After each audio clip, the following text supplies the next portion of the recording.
మాన్యం సుజాత గారికి నమస్కారములు. నేను 2016లో ఖత్తర్‌కొచ్చినాను. 2019లో ఒక ఖత్తరి నాకు పరిచయమైనాడు. అతని ద్వారా ఒక కంపెనీ స్థాపించాను 2019లో. 2024 ఫిబ్రవరి నెల 1 తేదీ అతనికి నాకు విభేదాలొచ్చాయి. విభేదాలు రావడం వల్ల నేను అతనికి చెప్పాను, "నీకు నాకు కుదరదు. 5,00,000 రియాల్ నువ్వు తీసుకో అన్నావు గదా! 5,00,000 రియాల్లు నా డబ్బులు, నా బండి నాకిచ్చేసి నేను వేరే ఖతర్‌ని చూసుకొని నేనక్కడ పని జేసుకుంటానన్నాడు. అతను తర్వాతొచ్చేసి లేదు, లేదు నేను పోలీస్ స్టేషన్‌లో ఏపిచ్చేసి నేను ఇంటికి పనీకుండా చేస్తానని జెప్పి నన్ను బెదిరించాడు. బెదిరించడం వల్ల నేను భయపడేసి 4 తేదీ రెండో నెల 2024లో నేను పబ్లిక్ ప్రాసిక్యూషన్‌లో అతని మీద నేను కేసు వేశాను కోర్టుకు. ఆ కోర్టు పరిష్కరించేసి తరువాత నాకు విజయాన్ని సాధించాను.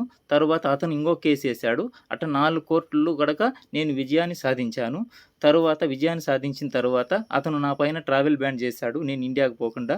తర్వాత అకామా చేంజ్ కోసము నేను లేబర్ కోర్ట్‌కెళ్ళాను. అక్కడ లేబర్ కోర్టు చేంజ్ ఇస్తే ఇతను అలతూర్ క్యాన్సెల్ చేస్తున్నాడు. తరువాత వేరే కంపెనీలకి పోనీకుండా చేస్తున్నాడు. ఇంటికి రానీయకుండా ట్రావెల్ బ్యాన్ చేశాడు. ఆ డబ్బుల విషయానికి కోర్టుకేసినానని 2024 5 తేదీ ఫిబ్రవరి నెలలో అతన్ని ఫోన్ చేసి, "నువ్వు నా మీద కోర్టుకేస్తావా?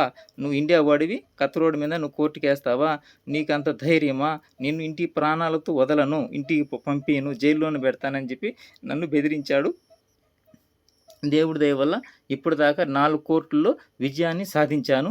విజయాన్ని సాధించిన తరువాత నేను ఇంటికి వెళ్ళాలని మన ఇండియా ఎంబసీ రాయబారి కార్యాలయానికి 3, 4 సార్లు వెళ్ళాను. "సార్, ఇది నా పరిస్థితి సార్.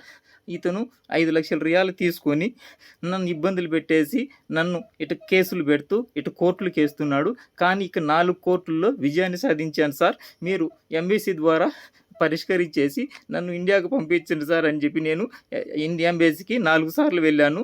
అక్కడ వాళ్ళు ఏమి రెస్పాన్స్ లేదు. ఒకసారి మటుకు "నువ్వు అక్కడికి ఎమిగ్రేషన్‌కి పోయి అక్కడ అడుగు" అన్నాడు. "లేదు సార్, అక్కడ బ్లాక్ చేశాడు. ఇండియాకి పోకుండా ట్రావెల్ బ్యాన్ చేశాడు.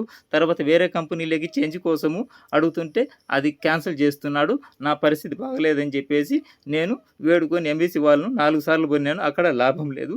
తర్వాత హ్యూమన్ రైట్స్ వారికి, మానవ హక్కుల చట్టానికి అక్కడక్కడ 4, 5 సార్లు పోయి విన్నవించుకున్నాను.